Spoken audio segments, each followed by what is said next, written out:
एक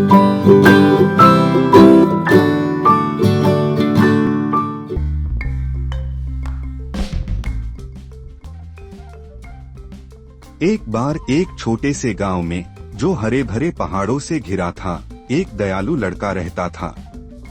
एक दिन जब वह जंगल में घूम रहा था, उसे एक जादुई सुनहरा खरगोश मिला, जिसकी चमकती फर और चमकीली आंखें थीं।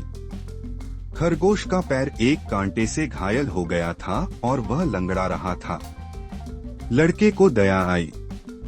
उसने धीरे से कांटा निकाला, अपनी बोतल के पानी से घाव साफ किया और अपनी शर्ट के टुकड़े से पट्टी बांधी। सुनहरा खरगोश ने लड़के को कृतज्ञता से देखा और एक नरम, जादुई आवाज में बोला, धन्यवाद दयालु लड़के। मैं एक जादुई खरगोश हूँ और इनाम में मैं तुम्हें 3 मनोकामनाएं देता हूँ।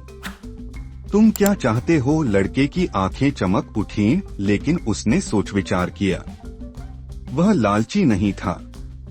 उसने कहा, मैं चाहता हूँ कि मेरे गांव में साफ पानी हो, मेरे दोस्त खुश रहें और तुम जल्दी ठीक हो जाओ।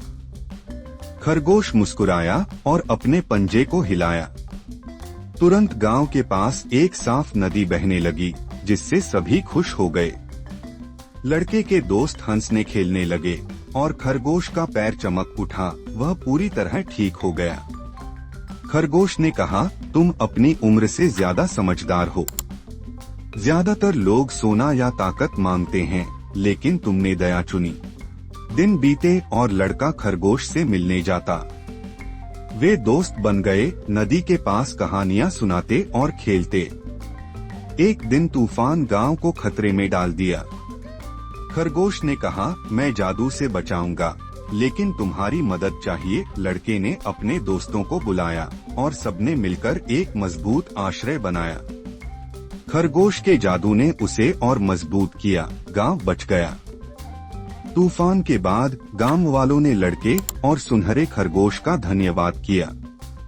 खरगोश ने कहा, तुम्हारी निस्वार्थता और दोस्ती ने मुझे मजबूत किया।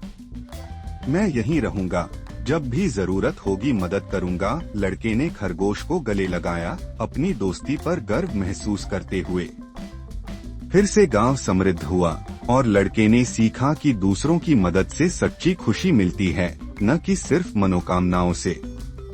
सुनहरा खरगोश उनकी दोस्ती का प्रतीक बन गया, जिसने सबको सिखाया कि दया और टीम वर्क चमत्कार लाते हैं। मोरल: सच्ची दोस्ती और दूसरों की मदद से ज्यादा खुशी मिलती है, न कि स्वार्थी मनोकामनाओं से।